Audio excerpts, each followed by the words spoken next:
안녕하세요 여러분, 반갑습니다. 네, 한국사 시간이에요. 오늘은 교과서 93페이지 피면 되겠습니다. 서구의 침략에 맞서다 부분 쌤이랑 오늘 배울 거예요. 조선 후기 때 가면은 이 서양 열강들이 통상수교를 요구를 하면서 조선에 계속 이런 압력을 넣게 되는데, 그와 관련된 내용들을 우리가 오늘 살펴볼 겁니다. 그래서 어떤 나라들과 갈등이 있었는지, 어떠한 사건들이 있었는지 살펴볼 거예요. 그러면 한번 살펴보도록 합시다. 93페이지입니다. 자, 천주교 박해와 병인 양요. 제2차 아편전쟁 이후에 러시아가 연해주를 얻어서 조선과 국경을 접하게 되었대요. 자, 제2차 아편전쟁은 중국에 대해서 미국, 프랑스, 영국 이런 서양의 열강들이 통상수교를 하자고 하면서 조약을 맺었어요. 그런데 이 조약을 맺을 때 러시아가 중간에서 중재를 했단 말이야.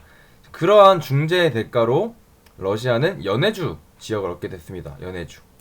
자, 연해주 지역은 한반도 북부에 있는, 한반도와 인접해 있는 지역이에요. 자, 그래서 조선과 국경을 접하게 된, 이 러시아가 조선과 국경을 접하게 되니까 조선에서는 이런 위기의식이 더 높아졌어. 러시아를 조심해야 된다는. 자, 그래서 흥선대원군이 프랑스 선교사를 통해서 비밀리에 프랑스 세력을 끌어들여서 러시아의 남하를 막으려고 했습니다. 그러니까 원래 처음부터 이 천주교 신자들을 싫어하지 않았어요. 이 흥선대원군은 프랑스 선교사들을 이용해서 프랑스 세력을 끌어들인 후에 조선의 이런 국방에 도움이 되게 하려고 시도를 했습니다. 자, 그런데 그게 뜻대로 되지 않았고요. 거기에 더해서 천주교를 금지하라는 목소리가 많이 높아졌어. 자, 왜냐면 당시에 일본과 그리고 청나라를 이제 침략했던 서양 열강들이 천주교를 굉장히 많이 믿었어요. 특히 청나라 같은 경우에는, 중국에 있던 청나라의 경우에 이런 천주교 포교를 자유로 해라 라는 조항도 이제 그런 조약들, 맺었던 조약들에 있었는데, 자, 그런 것들 때문에 천주교를 금지해야 된다. 이 천주교 세력들은 서양 세력을 불러일으킨다 라는 주장들을 하게 됩니다. 자, 그래서 흥선대원군이 이제 이러한 천주교를 금지하는 목소리가 높아지자 프랑스 선교사들과 많은 신자들을 처형을 하는 병인박해라는 사건을 일으킵니다. 병인박해.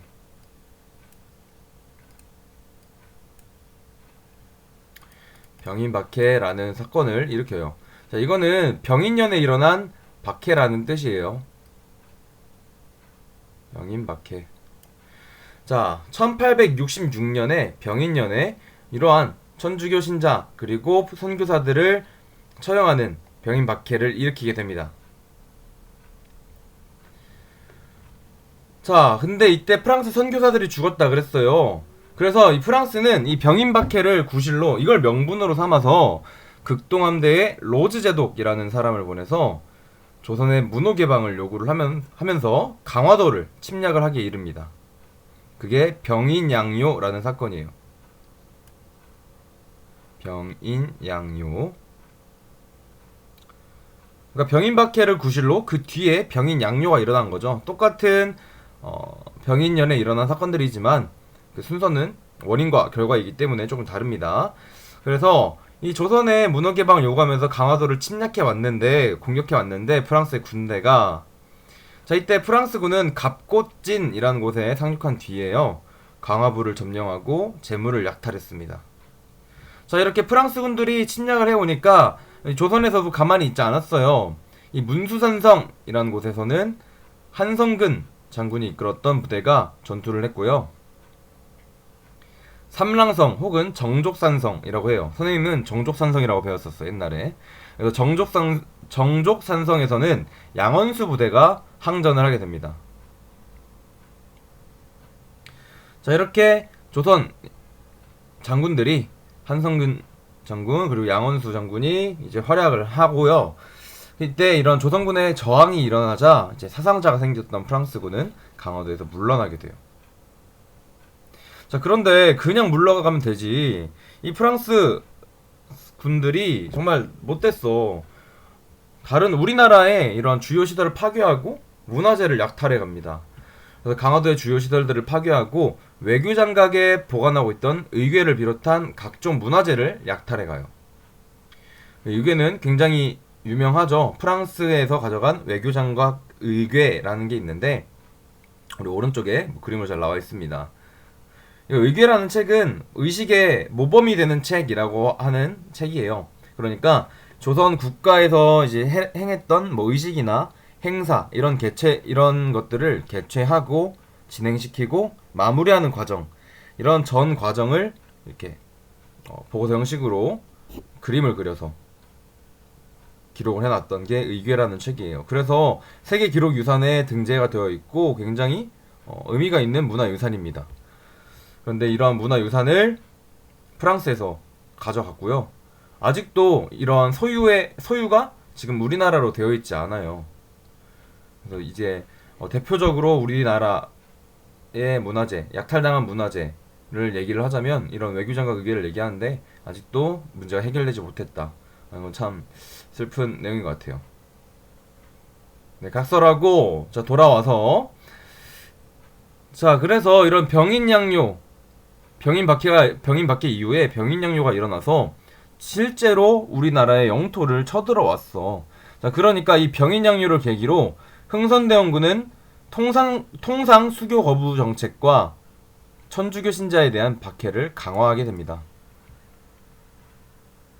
그 전에는 이 불안, 청나라처럼 그럼 어떡하지? 일본처럼 그렇게 되면 어떡하지? 라는 불안이 있었는데 이제는 그 불안이 현실화된 거예요. 진짜로 이 코 큰 서양 놈들이 쳐들어온 거야, 조선에. 그래서 이런 병인 양요를 계기로 흥선대원군은 통상수교 거부 정책과 천주교 신자에 대한 박해를 강화하게 되었습니다. 이게 다 1866년에 일어났던 일이에요. 자, 그래서 절두산이라는 이름에 담긴 뜻은 무엇일까? 이 부분은 여러분들이 한번 읽어봐요. 조금 이제 비극적인 역사가 담겨져 있는 곳이에요. 자, 내려가서 다음 페이지로 넘어가서 자, 근데 1866년에 우리가 병인양요를 배웠죠. 근데 이 병인양요보다 전에 또 이제 서양 세력과 트러블이 좀 있었어요. 그게 뭐냐면 바로 제네럴 셔먼호 사건입니다. 제네럴 셔먼호 사건. 똑같은 1866년이야. 1866년인데 이 제네럴 셔먼호 사건이 병인 양요보다 2달 정도 빠릅니다. 그 내용은 선생님이랑 이따 아래 살펴보도록 하고요. 일단 제네럴 셔먼호 사건이 어떤 사건인지 살펴봅시다. 자, 이 사건은 1866년에 대포로 무장했던 미국 상선 제네럴 셔먼호가 이 통상을 요구하면서 평양까지 들어오게 돼요. 대동강을 거들러서 평양까지 들어와서 조선에 통상을 요구했대. 그때 당시 대동강의 수위가 굉장히 좀 높았대요. 그래서 이 대동강을 따라 쭉 평양까지 들어올 수가 있었다고 하는데, 자, 이게 얼마나 조선인들한테 공포겠어. 자, 강화도는 그럴 수 있다 쳐요. 그 한양으로 들어가기에 굉장히 중요한 길목 중에 하나니까 이 서양 배가 거기 와서 항전하고 막 와서 이제 물 달라 이런 경우는 있었는데 이 평양까지 들어온 거야, 직접 제네럴 셔먼호는. 그래서 조선인들이 굉장히 당황을 하고 두려움을 느꼈겠죠. 그래서 당시에 평안 관찰사였던 박교수라는 사람이요, 제네럴 셔먼호의 식량, 땔감 등을 제공하면서 물러가기를 요구했어요. 그래 너네가 항해를 하는 거니까 그런 항해에 필요한 식량과 땔감 이런 거 줄게. 근데 교역은 안 돼. 통상 안 할 거야. 그러니까 이거 받고 그냥 가. 약간 이런 식으로 협상을 합니다. 이 박교수란 사람은 우리가 한번 배웠던 적이 있어요. 자, 임술농민 봉기 때 그 임술농민 봉기에 문제점을 깨닫고 삼정이정청을 설치해달라고 이제 정부에 요청을 했던 게 바로 이 박교수라는 사람이었죠. 삼정이정청을 건의했던 사람입니다. 이 박교수라는 사람은. 자, 이 박교수가 어느새 평안도 관찰사로 있었대. 근데 이 사람이 이렇게 협상을 했는데, 자, 근데 이 미국 선원들이 조선의 관리를 감금하고 횡포를 부렸어요. 아니, 진짜 어이가 없잖아. 우리나라에 와서 식량 주고 땔감 주는 것도 사실 빨리 그냥 좋게 좋게 돌려보내려고 한 건데, 이 사람들은 오히려 화를 내면서 조선의 관리들을 감금하고 횡포를 부렸습니다. 자, 그래서 이에 분노한 이제 평양의 관민, 관리와 백성이 제네럴 셔머노를 불태워서 침몰시켰어요. 그래서 당시에 타고 있던 승무원들이 다 죽임을 당합니다. 이 사건을 제네럴 셔머노 사건이라 그래요. 제네럴 셔머노 사건. 자, 그래서 이런 사건도 있었어요. 그러니까 당시에 서양 세력에 대한 두려움이 계속해서 커져나가고 있는 상황이 보여지고 있는 겁니다, 지금. 자, 한편 중국에서 활동하던 독일 상인 오페르트라는 사람이 있었어요. 오페르트. 자, 오페르트는 조선에 들어와 몇 차례 통상을 요구했어. 근데 거부를 당했어. 처음에 들어왔을 때 거부당하고 두 번째도 거부를 당해요. 자, 그러자 오페르트는 프랑스 선교사 미국 자본가의 지원을 받아서 흥선대원군의 아버지인 남연군 묘를 도굴하려고 했어요. 그래서 이 사건을 남연군묘 도굴사건이라고 표현을 합니다. 남연군묘 도굴사건.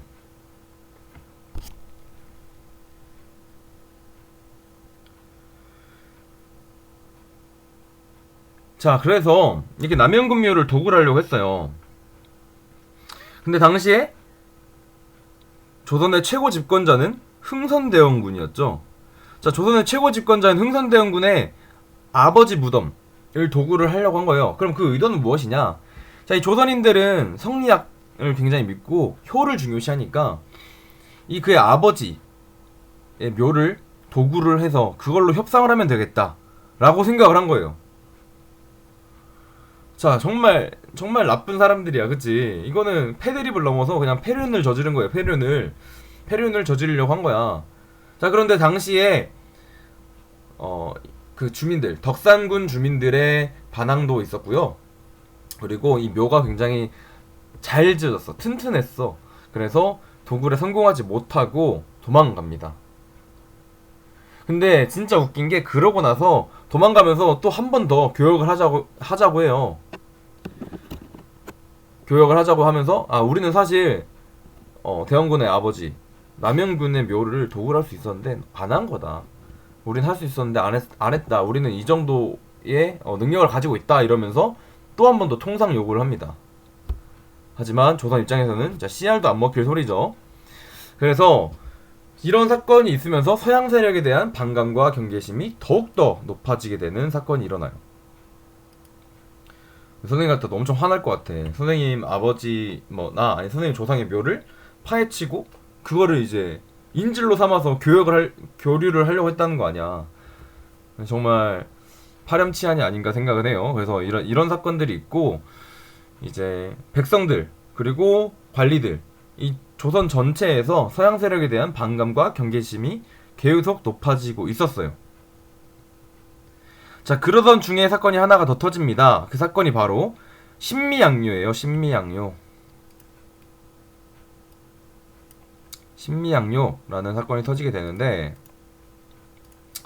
자, 이 신미양요는 뭐냐면, 자, 우리가 1866년에 제네럴 셔머노 사건을 배웠어요.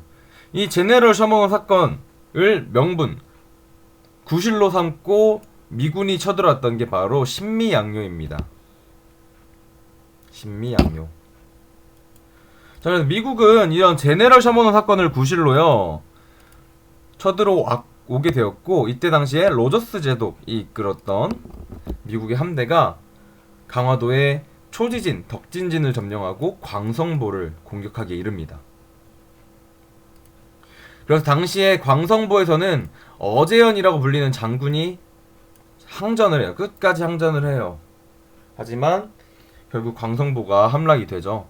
근데 이 어제연이라는 장군의 이름이 나오면 신미양요, 아까 배웠던 한성근, 그리고 양원수, 이런 사람들의 이름이 나온다면 병인양요, 얘기하는 거구나를 좀 구분해 두면 되겠고요. 어쨌든 신미양요는 이런 어제현 장군에 의해서 항전을 했지만 결국에는 함락이 되었고, 근데 그럼에도 불구하고 흥선대원군이 통상수교 협상에 응하지 않습니다. 그래서 결국 미군은 퇴각하기 이르러요. 자, 이쯤 되니까 조선 후기 때 상황이 어떤지 알겠죠? 서양 열강들은 어떻게 해서든 계속 조선에 대해서 이런 경제적인 영향력을 펼치려고 노력을 하고 있었어요. 그래서 뭐 병인박해를 구실로 병인양요가 일어나고, 제네럴 셔먼호 사건을 구실로 신미양요가 일어나고, 그 사이에 뭐 남영군묘 도굴 사건 같은 것들이 일어나고, 자, 이러한 사건들이 계속 일어나면서 결국에는 흥선대원군은 통상수교 거부 정책을 더욱더 널리 알리기 위해서 전국에 척화비라는 것을 세우게 됩니다. 척화비. 척화비를 세우고 이러한 대외 정책을 조금 더 굳건히 한 거죠. 그래서 왼쪽에 척화비의 내용을 보면, 자, 서양 오랑캐가 침범하였을 때 싸우지 않는 것은 화친을 하는 것이요, 화친을 주장하는 것은 나라를 파는 것이다 라는 거예요. 그러니까 통상수교 얘기하지 마라, 쟤네 서양 오랑캐들이랑 친하게 지내자라는 말만 하는 것으로도 그거는 나라를 파는 행위다 라고 굉장히 강력하게 못 박아놨어요. 자, 이런 흥선대원군의 대외 정책으로는 서양 세력의 침략을 일시적으로 막았다는 의의가 있으나, 한편으로는 조선의 근대화를 지원하였다는 한계를 가지고 있기도 합니다.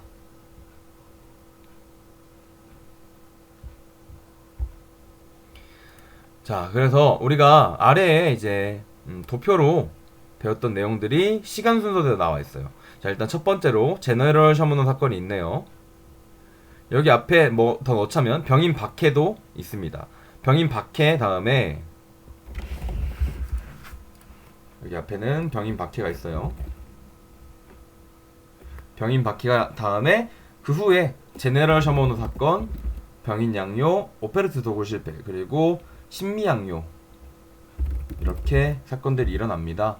그래서 이 부분 볼 때는 여러분들이 연도보다는 그냥 사건의 순서 정도는 여러분들이 기억을 해두면 좋을 것 같아요. 뭐 연도나 월을 보면서 문제를 풀라는 식의 문제는 나오지 않습니다. 그러니까 여러분들이 그냥 사건의 순서 정도 기억해두면 좋을 것 같아요. 제네럴 셔먼호, 병인 양요, 남영군묘 도굴 사건, 그리고 신미양요, 이렇게 관련된 사건들, 이런 사건들이 계속 연달아 이어지면서 결국 조선에서는 통상수교를 거부하는 정책으로 갈 수밖에 없었다라는 의미를 가지고 있습니다. 다음 페이지에 자료 같이 볼게요. 자, 자료 1번 서구 열강의 공격이래. 자, 프랑스군의 공격. 프랑스군이 이제 갑곳을 쳐들었다 했죠. 그래서 그러한 내용들이 담겨져 있는 거예요. 프랑스군이 쳐들어왔다, 강화도의 갑군에. 그래서 뭐 조선인 초병들이 도망쳐 버렸다. 자, 미군의 공격. 미군이 쳐들어왔을 때는 신미양요죠. 자, 프랑스군이 쳐들어왔을 때는 병인양요. 미군이 쳐들어왔을 때는 신미양요예요. 자, 미군의 공격 부분에서는 뭐 조선군은 뛰어난 용기를 가지고 맞서 싸우면서 성벽에 올라서 미군에게 돌을 던졌대. 굉장히 치열하게 이 서양 열강에 대한 저항을 하고 있는 모습들이 나와 있는 거고요. 그 아래에 흥선대원군의 대외 정책으로는 뭐 흥선대원군이 관력에 보낸 문서 보면, 괴로움을 참지 못하고 화친을 허락한다면 이는 나라를 파는 것이다. 교역을 허락한다면 이는 나라를 망하게 하는 것이다. 뭐 이런 내용들이 담겨져 있습니다. 통상수교를 절대적으로 거부하는 모습을 보이는 거죠. 그리고 척화비를 건립했다라는 거 여기 자료로 나와 있어요. 병인년 이후에 서양인을 배척한 것은 온 세상에 자랑할 만한 일입니다. 자, 이 병인년에 병인양요, 그리고 병인박해와 병인양요, 이런 사건들이 있었죠. 그 이후에 서양인을 배척한 것은 온 세상에 자랑할 만한 일이래. 뭐 사실 결과론적으로 봤을 때 그래서 조선의 개화가 좀 늦어져서 조선이 일본에게 침략을 당하는 비극적인 역사가 있었지만, 그거는 이제 우리 지금의 시각에서 본 거고요. 이때 당시에는 이렇게 서양인들의 침략을 잘 막아내고 있다라는 생각을 하고 있다. 우리가 그렇게 좀 유추할 수가 있겠죠. 그래서 이 사료는 이렇게 서양인에 대한 배척하는 마음을 담아서 척하비를 건립했다라는 것을 보여주는 사료입니다. 흥선대원군 때는 이러한 서양 열강의 침입이 굉장히 많았고, 이에 따라서 척하비를 건립하기까지 이러한 시간적 흐름을 여러분들이 잘 기억해뒀으면 좋겠어요. 자, 그러면 교과서 진도는 여기까지 하고요. 여러분 고생 많으셨습니다.